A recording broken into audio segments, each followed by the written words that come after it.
see, because frequent when you fly a lot, it's the what I call like the small moments that count. It's the really small things when the cabin crew and the check-ins, when they nail these things. I call it a Eugen moment. It's event. John Travolta's in town, and so this is a few years ago, and he's flying his Qantas branded 707 aircraft into Sydney, and would you like to have a flight with him? So I said yes, and so the next week later, I'm flying around John Travolta in his 707 above Sydney for a couple of hours, just. One of the most important facets of any business is customer service. In business, you are not only selling a product or a service, but an experience. Providing exceptional customer service and developing real relationships with your clients means increased sales, retain customers, new customers via word of mouth, and a positive reputation. You're listening to the Focus on Customer Experience podcast. Benjamin Del Grosso gives you the ins and outs of one of the most underlooked aspects in business today. Improve your customer service and watch your business skyrocket. 2, 1. Now, here's your host, Benjamin Del Grosso. Hello and welcome to the show. Today we have Mark on the show. Mark is co-founder of Status Match. If you've ever kind of wondered who's behind some of these loyalty programs or what they can do to help you out, Mark's kind of specialist in that area. So Mark, explain to us a little bit more about what you do and how you got there. Great to be with you today. It comes down to it. I'm just an airline loyalty geek that likes creating products and try to make the world a better place for travelers. This all kind of started back in, I'm Australian, obviously, living in Asia now, if you didn't guess. So I used to live in Australia. I used to have a social networking company in Australia, and I sold that in 2013. And as part of that company, I was flying around the world, jet setting, business travel, London, Europe, USA, doing a pretty cool life, I would say. It's business first class travel, you get all the perks, you get all the, the shiny objects come with that. And so when I'd sold my business at the time, it was a great structure. It was kind of cash walk away type sale. And I thought, I'm going to move to Asia now because I wanted to live in Asia.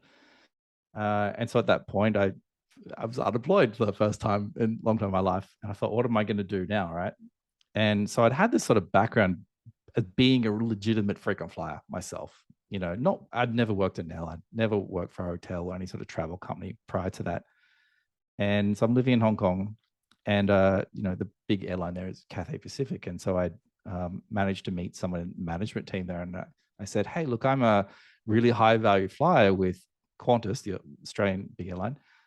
Can you give me a status match to your top level diamond status? Because I was Uber VIP with Qantas. I was like the top, couldn't get any higher there. And I said, you give me your diamond status for free and I'll start flying your airline. I thought it was a good trade, right? They give me something that doesn't cost them anything. And I start giving them a lot of money as I fly around the world doing my thing. And they said no. I said, why not? I spend, tens of thousands of dollars on air travel a year. And they said no. And I thought, this is a bit odd. So I did a bit of investigating. Actually, I asked Singapore Airlines as well. I said, I thought I'll try my luck with them. They said no as well. I thought, why the heck doesn't an airline want a new high value customer?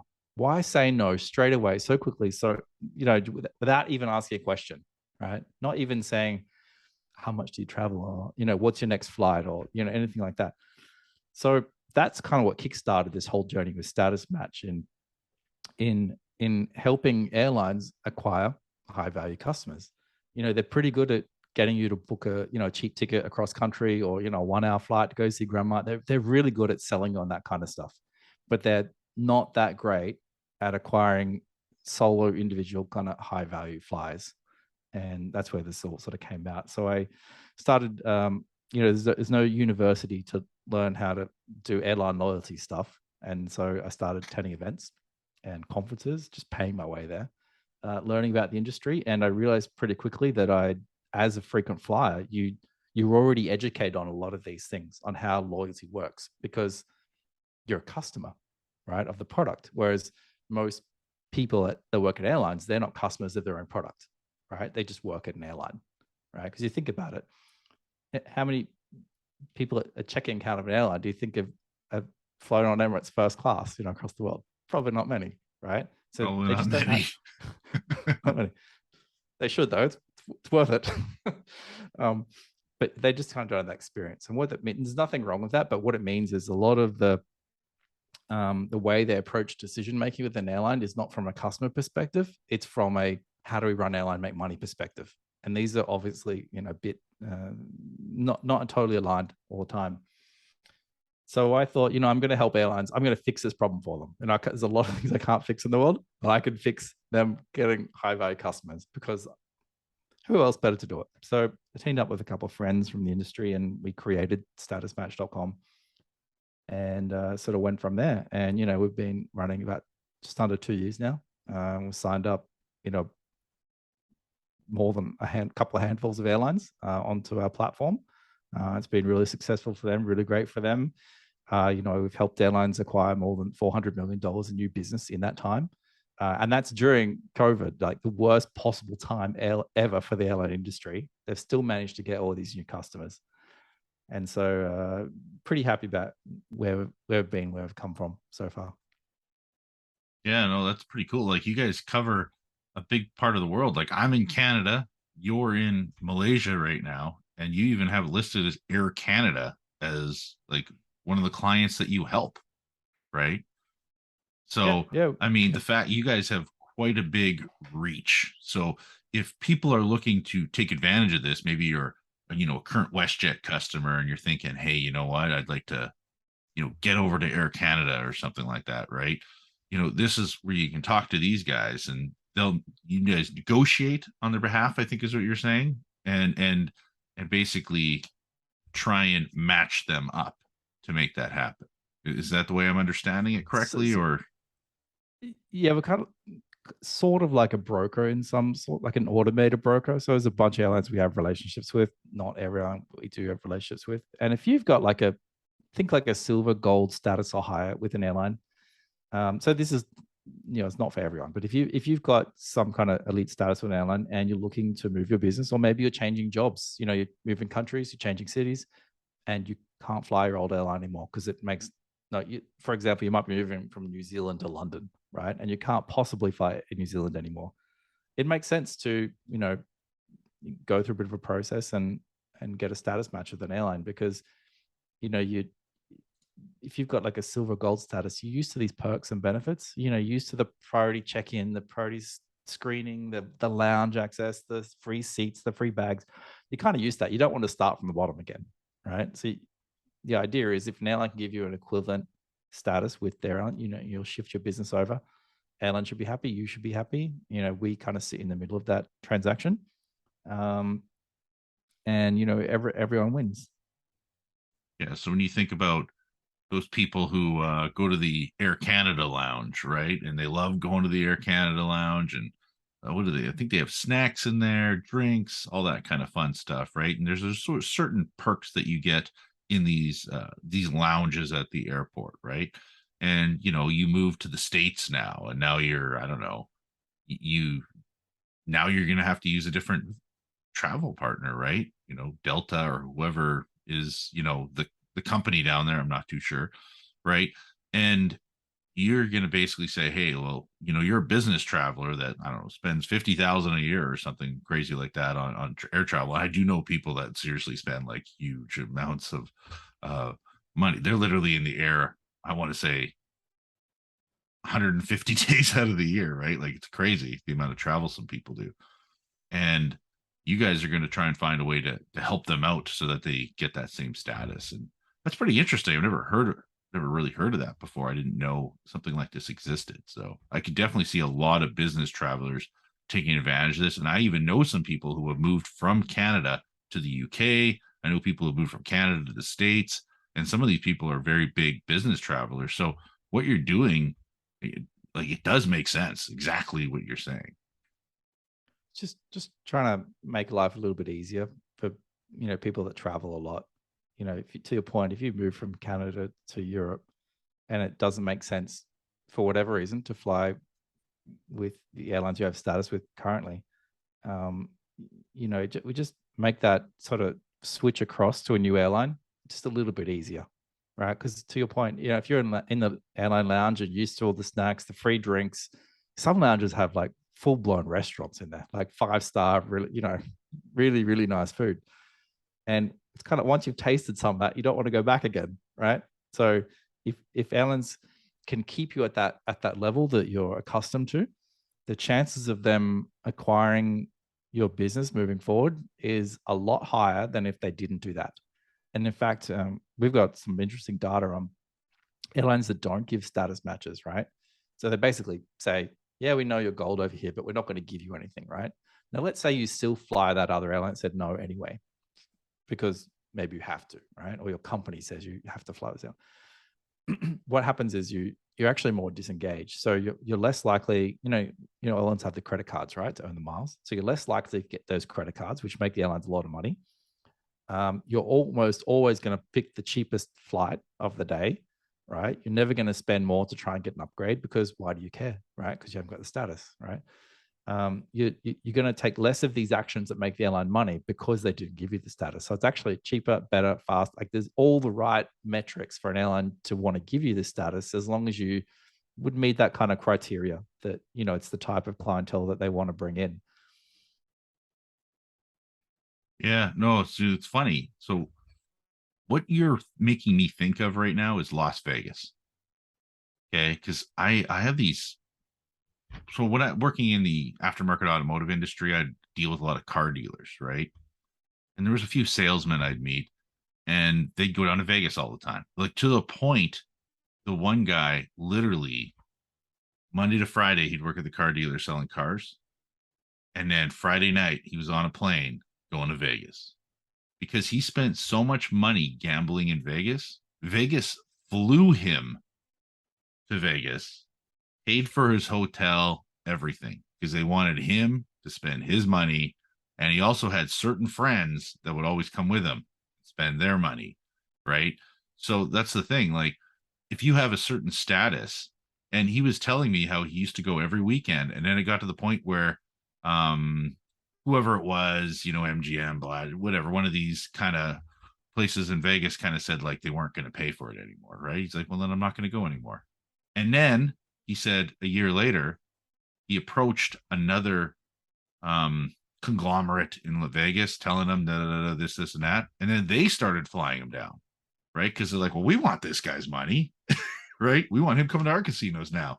So now all of a sudden, he's all preaching like, you want to go to such and such casino, such and such. And like, and that's the thing too. Like, if let's say you're a loyal, I don't know, Air Canada customer, and you turn into an Emirates customer, right? Now, because you were able to do that and change from Air Canada to Emirates, you're going to tell everyone about the Emirates. Emirates is the best, this is that, which is then going to ripple positive, because what do? People like to take advice from their friends. Who do you recommend flying with? I fly with the Emirates. It's the only person I fly with. And then their friends are going to go, well, let's look at the Emirates. So there's like a whole ripple effect, especially from people who fly a lot. So if you can get them on your radar, they're going to be very big advocates for your brand. But that's my opinion. You're totally right. Like, funny enough, frequent flyers have frequent flyer friends, and they talk to their frequent flyer friends, right? And a lot of these flyers also meet people while they're traveling, right? Great for networking, by the way, to travel, especially airline lounges and lounges on board aircraft, aka Emirates. this podcast might be a giant advertisement for Emirates. We'll see. No, to your point, your friend that was always, flying to Las Vegas and effectively got a status match with this other casino, right? That's effectively what happened in the background. And there would have been something that goes through his head, this casino has kind of ditched me. I'm moving my business to this other casino, and now I want to prove myself, right? And so what happens at that point? Big egotistical, you start spending money. You start spending maybe more than you need to be spending, because I need to prove myself, prove my worth now. The casino may have given you maybe a free dinner to start with, or I don't know what, something. They probably didn't start off by flying him there. It would have been something else, and then the next thing would have been the trip, right? The flight, right? Yeah.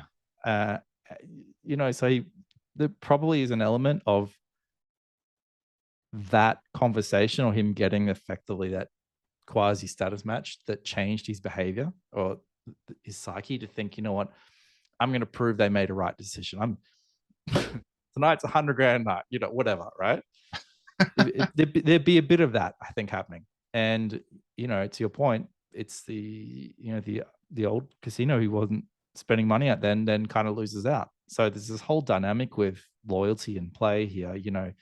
There's the acquisition retention kind of balance. How much do you put into acquisition versus trying to keep people into your brand, right? And then what does that look like? And it really actually shows the power of loyalty on both sides of it. That, if old casino was to spend or treat him slightly differently, and doesn't mean just flying him out every weekend, could have meant something else, right? Hooking up with an experience that he can't buy. Or, it could be like something like lunch with his favorite golfer or, something like that, which, how do you buy that? Very difficult, right? Or it's expensive. Whereas for casino, it might be free as part of some sponsorship deal they've got, so there's all these kind of money can't buy experiences that can keep people very loyal. On the same token, on the other side, you've got the acquisition part of it. And everyone thinks, the whole grass is green on the other side thing. Actually is for frequent flyers. It can often be greener because you make it greener, because you suddenly become more interested in this other brand or this other loyalty program. You start reading about the deals they've got on their credit card. You start looking at where they fly, you start looking at their product, you try their product, you go, geez, my old airline didn't have flatbeds. This one does. I like this a lot more. Gee, they got great cocktails here. Oh my gosh, this airline has a shower in the sky. Why would I ever fly this other airline again? Yeah, that's crazy, because you were telling me about that, like off camera, about how some of these Emirates planes have a shower on board. Like you could take a shower. That's amazing. I never even heard of that. It's a must do. You need to try it. So it's a must do, I think, on everyone's bucket list. So I kind of feel like what you're getting when you change these people over to another airline, it's like you're creating brand ambassadors for these airlines. And it's kind of like, if you look at like social media now, you could call it an influencer, right? So, when you look at like electronics, right? You send somebody a new fancy gadget, right? And then that fancy gadget, they go and do a review on YouTube and saying how great it is and whatever, and it's awesome and this and that. And they're an influencer. And with the Sky, I mean, I don't think people really, I don't think they really go and blow it up on on YouTube doing like, hey, this is why you need to fly this plane. Now, sometimes they have little videos of how cool they are. I think I've seen one of the Emirates videos of how cool it was, but I don't know if you know where I'm kind of going with this, right? Like, you're creating brand ambassadors because these people are now going to go and influence and tell their friends, which we already were talking about, I guess, right? Do you have any? Sorry, go ahead. There's a bunch of videos out there from what we'll call frequent flyer bloggers. They post tips and tricks on how to leverage credit card miles to fly very cheaply in business and first class of some of these airlines. Some are very good tutorials. You get this credit card and combine this credit card and redeem these miles on this airline through this, pay $200 in tax, and you can fly from New York to Singapore, for $100 kind of thing. Like there's some interesting tips like that. And, are they influencers? Probably to a point, but they're not really influencing the airline of choice. They're leveraging the airline's brand and the billions that airlines have spent on their own brand and product and that kind of stuff, and kind of acting like credit card junkies, really. And they're kind of influencers for the bank, because when you get the credit card, you get, I'm making this up, 100,000 miles for getting the credit card with some minimum spend. You can use those 100,000 miles to book your award redemption with the airline. You get this great business first class trip. And in the background, there's some really interesting economics where the bank is actually paying the airline for a lot of this. Airlines make money when you earn miles in your account. In fact, airlines have earned so much money from selling these miles to banks through its credit card products that the loyalty program on airline is actually, in most cases, is worth more than the airline itself as an independent business. And this has been validated many times in the last couple of years through some of the financials, especially the US programs, airlines. They've published a lot of these financials, and it's really fascinating to the point now where airlines can make more money selling miles than they can selling seats. That's interesting. That's a whole other podcast, I think, could talk about those economics.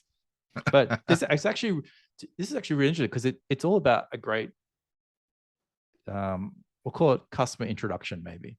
You've got all these miles with a credit card, you're flying Emirates for the first time, and you sit in that business or first class seat on the A380 and you're like, wow, I've never had something like this in my life. It's so many steps above what I'm used to with an airline that you've got a new standard now, right? Your new standard used to be, if I get some kind of alcoholic beverage before takeoff, I'm happy.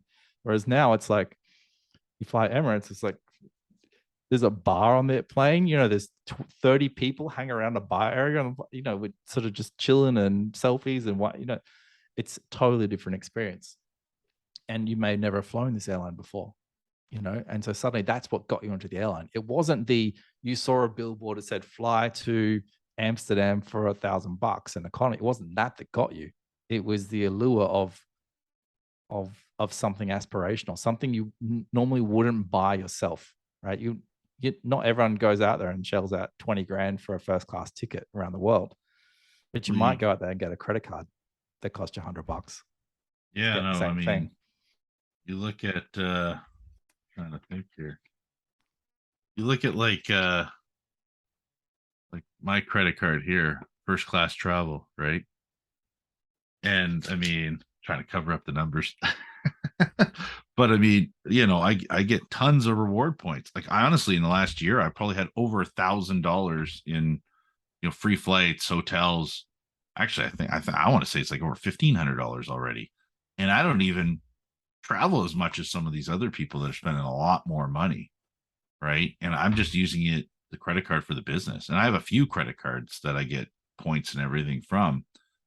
That's a very big game. And I mean, I just booked another trip and had $700 taken off of my $1,200 trip in points. It's only costing me $500 out of my pocket. And I know we went away earlier in the year and we had points and we used $500 for hotels and stuff like that. These travel credit cards are crazy. They can be really good value. I know if you're just using the points on the card or you're transferring into an airline, they can be really beneficial if you transfer into, an airline program. And this is money you're going to spend anyway, right? It's like you could use a debit card or cash or a credit card, right? It's almost the same cost to you, but one of them gives you a lot of rewards and one of them doesn't. Yeah, a lot of people get the entry-level credit cards because there's no fees. And I don't know, I like to get the I don't know, these kind of credit cards. Usually they charge you $100 or $150 for like a yearly fee. But honestly, man, I usually get like $1,000 plus in free travel and free this. Like, and if you have like one of those $0 free credit cards, you're usually not getting a whole lot of anything other than lower interest, right? So what we're learning here is you're getting thousands of dollars of value out of your credit card. You're paying very little. So if there's any banks listening to this, make sure you hit up Ben with a really high annual fee credit card that earns even more. Well, the funny thing is, I just got another one in the mail. It's hidden behind there. But yeah, no, I just got another one for travel and everything like that. So because I'm going to be trying to focus on 2 credit cards for the business and just keep, rotating through them and getting more and more points that you can utilize for travel. And most of the travel I do, which is not even close to what a frequent flyer would do, is mainly, for training and self-improvement, development, mindset kind of coaching stuff. Right. So like going there and sometimes just go to visit family and stuff. Right. But But yeah, Interesting though, this is the kind of segment airlines want to target, right? So they've got their elite frequent flyers up there, but then 98% of people are not elite frequent flyers, right? You fly once, two, three, whatever times a year. And airlines have something called share of wallet, right? Which is how loyal you are to a brand. And so if 100% of your flights are with Air Canada, for example, right, you're really loyal. Yeah. Whereas if just one of your flights was with WestJet, for example, suddenly you're not 100% share of wallet with Air Canada. You might be like 80%, right? Because that one flight equals 20% of your entire capacity to travel each year, right? And so the airlines want to get that back again. They want to keep you at 100%, right? And so 100% for you might mean 4 flights, where someone else might mean 1,000 flights, right? But they just want you at 100%, because if they keep you there, they're more likely to get your future business. You're more likely to spend more in the right ways with them. So you're actually what we'll call the next kind of segment that airlines are going after. It's the people that have some travel, the ability to travel, but they're not quite the silver level type frequent flyer yet, right? They're somewhere between 0 and, well, let's call it 10 sectors a year, 10 flights a year, somewhere in there. The bulk of people are in there, right? And if airlines can shift more of these people, because remember, there's so many people in this group, right? You're moving $200 of your business towards one airline. Doesn't sound like much, but you've got another 30 million of you out there, right? And so moving to all that, suddenly it's a decent amount of change where airlines want to do something about it, right? And you've got a choice of who you fly, because you don't have the silver or gold status. You're not locked in with an airline, right? You're not used to those perks because they don't exist so much for you. And so you're a free agent, right? So how do airlines keep your business? How do they keep you loyal? That's the next sort of great frontier for some of these airlines. How do they do something for you there? I'm a free agent. You hear that, airlines? Come and get me. So I got a question here, and I think this is I think everybody would really love to hear this. So what was your most memorable experience as a customer on an airline? I have a feeling you might have a really good story, because you've traveled a lot. I have, and I collect boarding passes. All right, so boarding passes are all mostly digital these days on your phone. Yeah. So I actually ask for a printout, right, every time, and I have done this for the last 20 years. I've got a collection of about 1,000 boarding passes. One day you'll see them on the back of my wall. I'm just gonna plaster a whole room with boarding passes. It's gonna be really cool. So yes, I do have a bit of experience, but like a good customer experience, I think we need to take a step back and look at what a bad customer experience is, because you don't know if something is good unless you know what's bad, right? Everything is just kind of wishy-washy in the middle. So I think to have a really great customer experience, you have to have experienced the pain of a really poor customer experience, because then you appreciate and you really know like how bad things could get versus how great things could be, right? Otherwise, you're just somewhere in the middle. So I'll tell you one example with Qantas many years ago. So I was one of their top frequent flyers, the VVIP sort of status in their airline. And they just launched this new status tier, the super VIP one. And I was on the first flight of the first day that they'd launched it, right? I was all excited.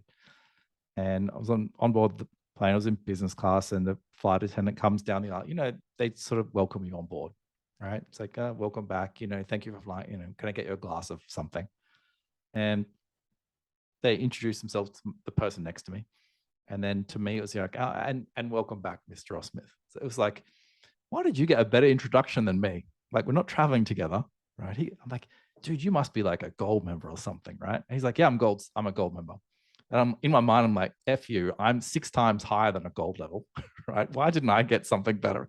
Like, this is such a tiny thing, right? Like, it's a legit first world problem. I shouldn't be complaining about it. But I did complain about it because it was the launch day of their new VIP thing. And, I felt they should have at least recognized person of that status. It's a very small group of people, right? So I mentioned this to the airline. And see, because when you fly a lot, you it's the what I call like the small moments that count. You know, it's the really small things when the cabin crew and the check-ins, when they nail these things, I call it a Eugen moment. It's a Japanese word for describing something you can't possibly describe. Sort of like the moment the sun rises above the horizon, just that moment, that split second of the light, just ching from the, it's those perfect moments. There's no word for it. It's called a Eugen moment, right? So I talk about this in the context of airlines. If they get these little things right, the whole experience goes really well generally. And they screwed up on this one, so I complained. I can actually already think in my head what's going on, and I think I can easily explain it. But I'll let you keep going. So what ended up happening is I got a call back, and they said, sorry, and we've got an event next week in Sydney. Do you want to come in Australia? And I said, yep, I'm coming anyway. It was the launch for this event.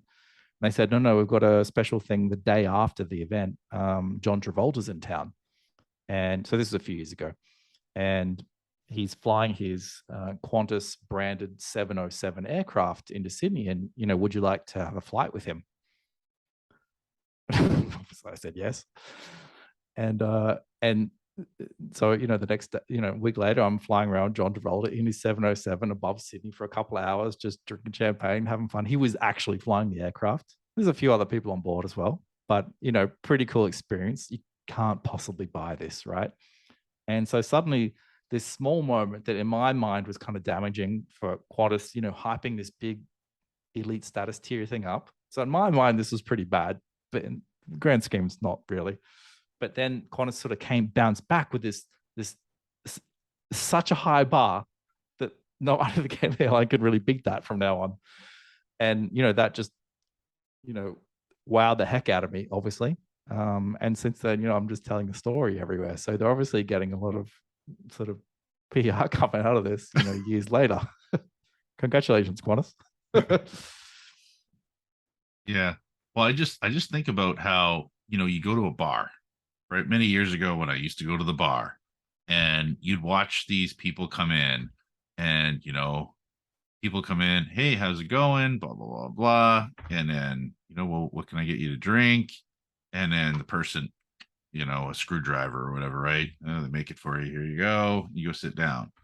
And let's say you're someone who frequents that bar. You might be like, how does this guy not know my drink, my name, whatever? But then, if you're somebody of that status that comes in the bar, and like my friend Kirk used to be a bartender for many years at this bar. And the funny thing is, I barely ever drank there. I go there and drink iced tea and just hang out and chat with him, right? Because I couldn't see him. He worked nights, right? But anyways, needless to say, you'd see the regulars come in and it'd be like, hey, Dave, how's it going? You want another screwdriver like usual? Yeah. Go into your usual seat? Yeah. I'll have, Wendy bring it over. And boom, you go sit down. And what do you feel like? You feel a lot more welcomed, right?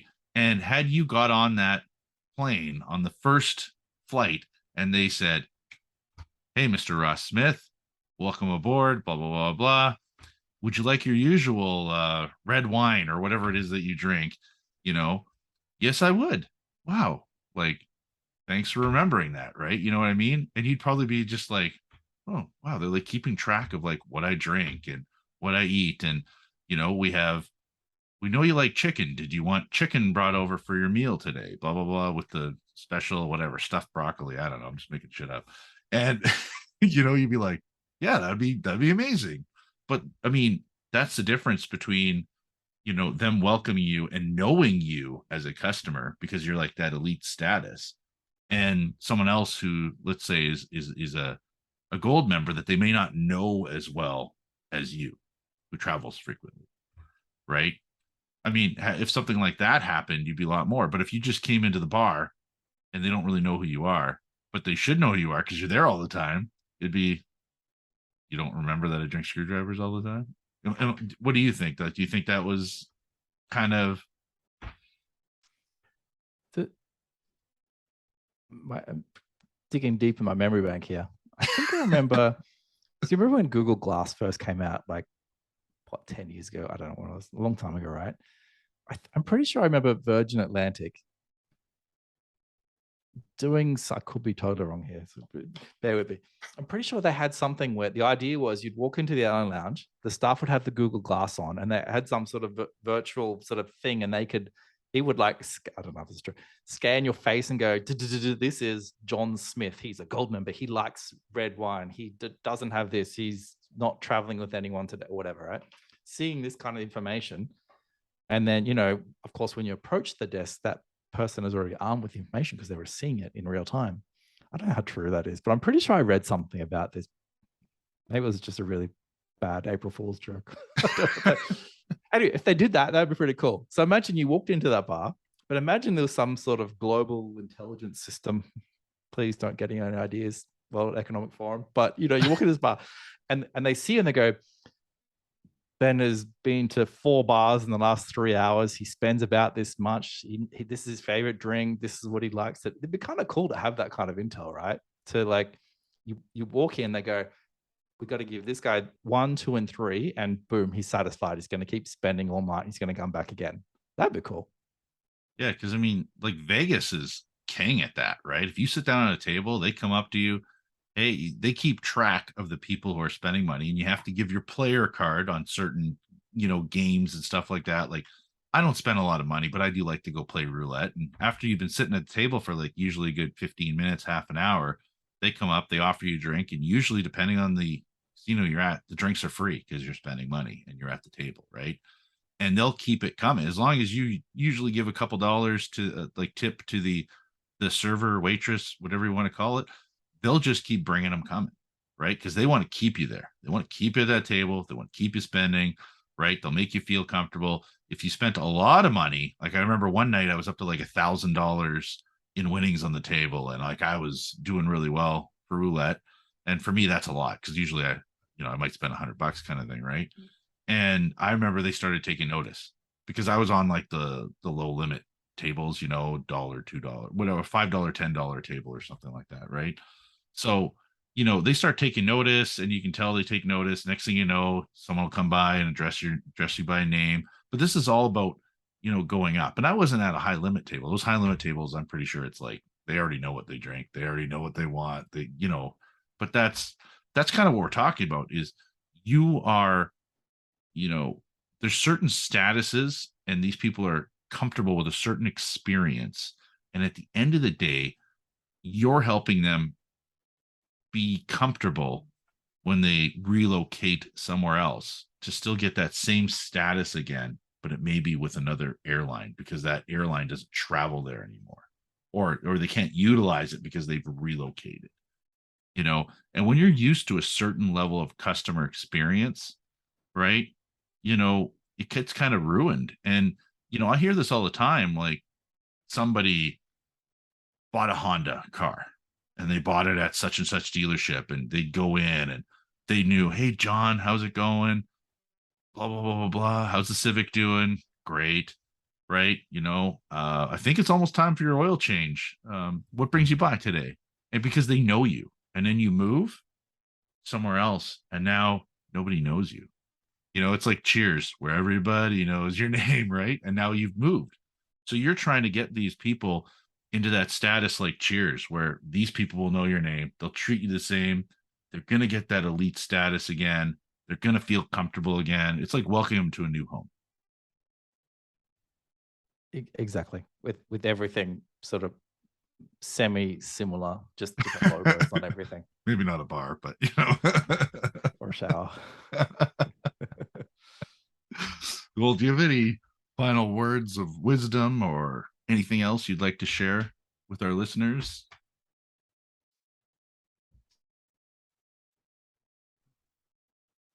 You gotta pay for some ad spend or something like that.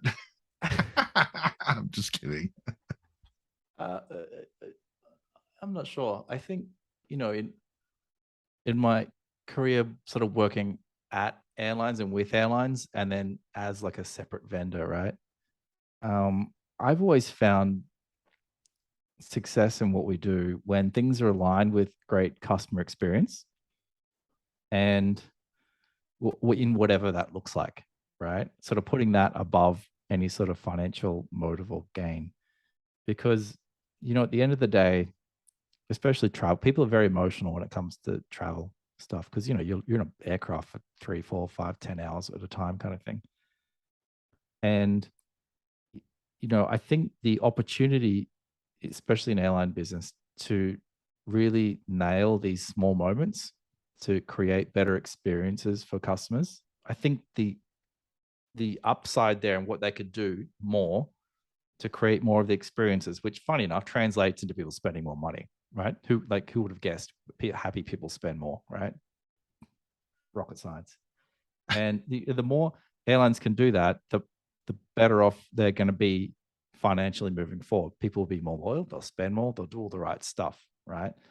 And I think also they could probably look at other industries and learn from what other industries do really well, because everyone likes the idea of travel, to some degree at least, and so for the last 100 years we wanted the travel experience to be seamless and just really easy and enjoyable, right? You think about as a kid, the first time you ever get on a plane is pretty magical.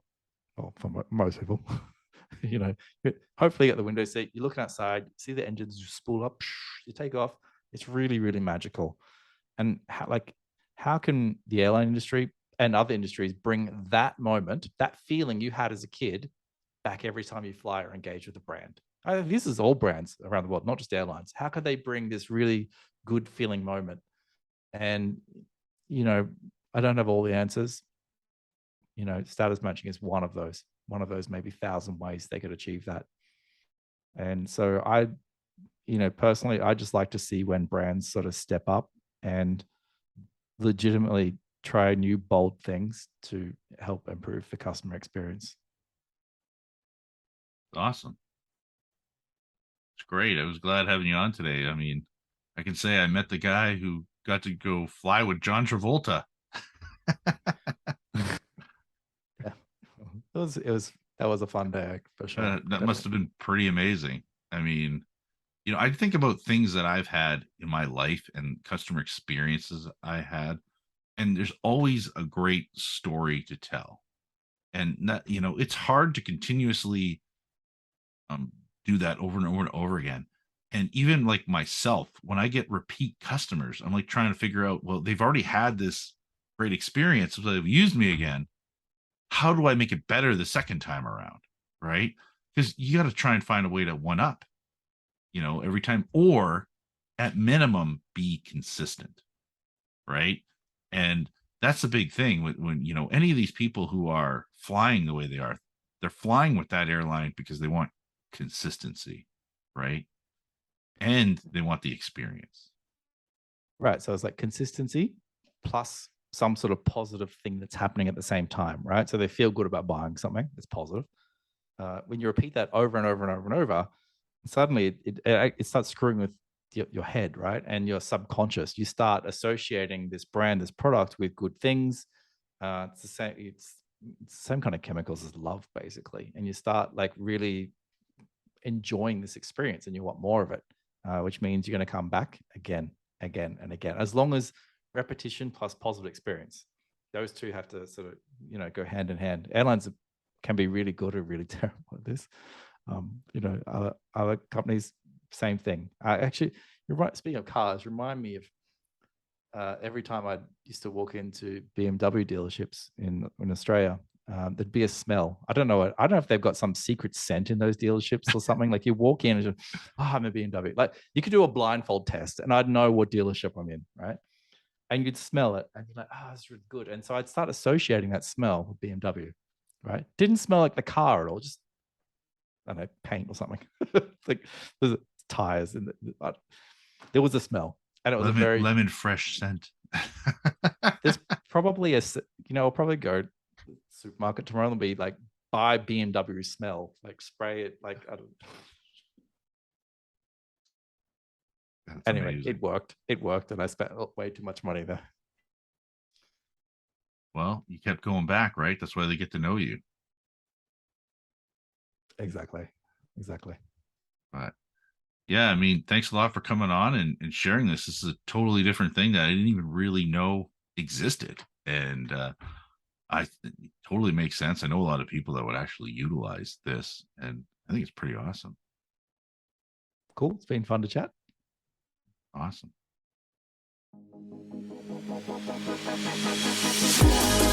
Thanks for listening to the Focus on Customer Experience podcast. Be sure to subscribe wherever you get your podcasts so you never miss an episode.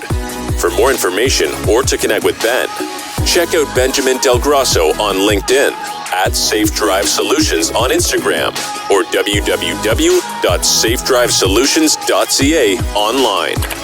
We'll see you next time.